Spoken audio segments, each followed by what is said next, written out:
Welcome to Fast Effect Double Speed Magic the Gathering from ELD's Time Vault Games Discord. We're connecting players from all over the world here playing Legacy.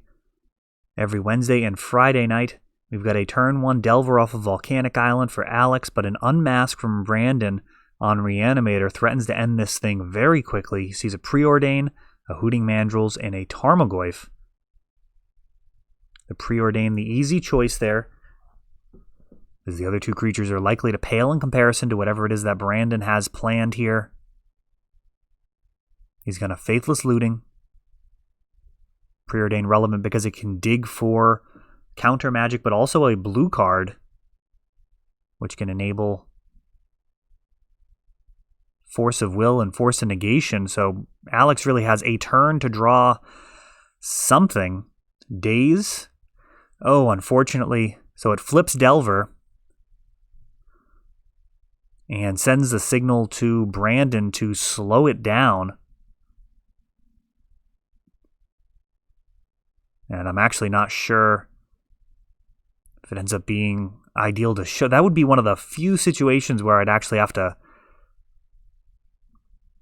make a quick decision as to whether or not to flip the Delver. It's not a given. I'd probably have to really think about that before my opponent's turn. Is if I see Daze, am I going to reveal it? Seeing as how it's one of the only cards that could possibly be a useful counter. I suppose a Spell Pierce too. But here, Brandon able to resolve Reanimate, or Exhume I should say, and he also had the Lotus Petal, making it just a total disaster. So Alex wasn't really able to do anything there in face of the Gristlebrand. The 7/7 lifelink flyer actually going to be enough to take that game down all by itself. Alex just not realistically going to be able to race that with the hand that he had. Let me know if you would have thought that through on your opponent's turn. If I see Daze here, do I reveal it? Because if Brandon taps out without the Lotus Petal there, Daze could actually get him. However, once he knows you have Daze, I mean, even if Brandon doesn't have the Lotus Petal, he's just going to wait one more turn until he has enough mana to pay for the Daze. In which case, maybe you draw Force of Will, who knows? But probably much better to be able to...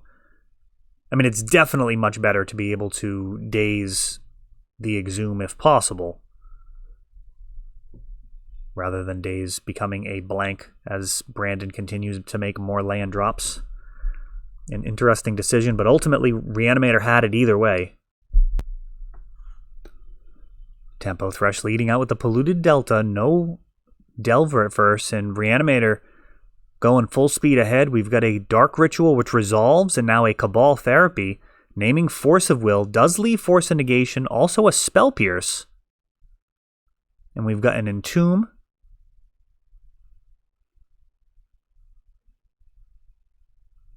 Which will get Spell Pierced. 1 black mana floating.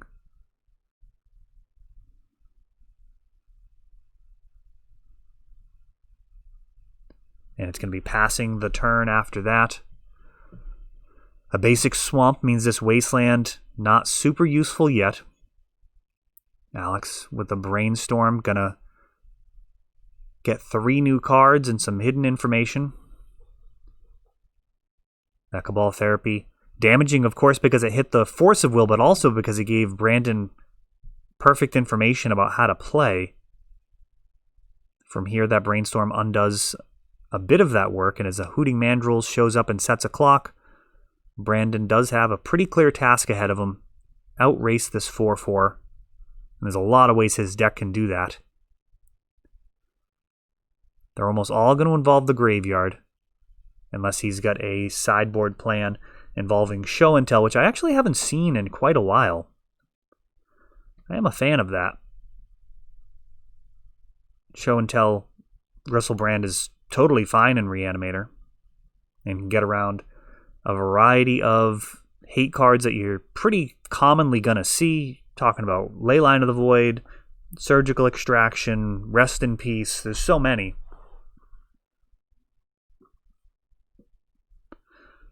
There are just a lot of ways to stop creatures from coming back from the graveyard, or from even going to the graveyard in the first place. But Hooting Mandrills right now, dictating the pace of this game, swinging for 4 per turn. At this point, Alex really just wants his hand to be a ball of counters and denial. Something like Stifle would be fine to prevent that fetch land. Anything that can just make it so Brandon doesn't win. Just hold on. It's really the name of the game here. And as the life evaporates from Brandon's side, you're going to see cards like Reanimate be much less useful, to the point where eventually they'll just stop actually functioning. But it's worth noting that they also put you in range of Lightning Bolt, which is available to Tempo Thresh, one of the better removal spells in the game. Sometimes it's player removal, and ultimately this Hooting Mandrill is just going to get there. A whole bunch of counters for Alex. Cabal Therapy able to hit one of them, but Spell Pierce and Force of Negation, just too much, as Reanimator tries to just plow forward, but ultimately unable to find the way in game number 2. But it will have the play in game 3, which is something it's very, very comfortable with. Brandon playing on IV Cam, a way of using your smartphone as a webcam, which is something a lot of our players do. I think there's ways to tinker with the settings too. It looks like it's kind of a square picture right now. There may be a way to tinker with that. If there's not, I can actually figure out a way in OBS, the software that we use to now create this new facing each other layout, to kind of zoom in on it. That could be done. We've got an Unmask. And Brandon's going after Alex's hand, a Surgical Extraction. The easy choice. A very similar game could happen here if Brandon doesn't have... Oh, it looks like he does have some more things to do, though. Yikes. A Ponder and a Preordained, Lightning Bolt, and Hooting Mandrills. This would play out pretty smoothly for Alex in many games. Kind of smoothing out the hand, digging to find some counter spells, but it doesn't look like that's the way this is going to go at all. As we've got a Exhume for a free Gristlebrand on the first turn, and Brandon just ripping into those cards. Now, not only is this going to give him access to more potential hand disruption, noting that he hasn't even played a land yet, so land and either Duress or Thoughtseize is very much still on the table, but he also is going to be able to end of turn discard to get even more of a board presence.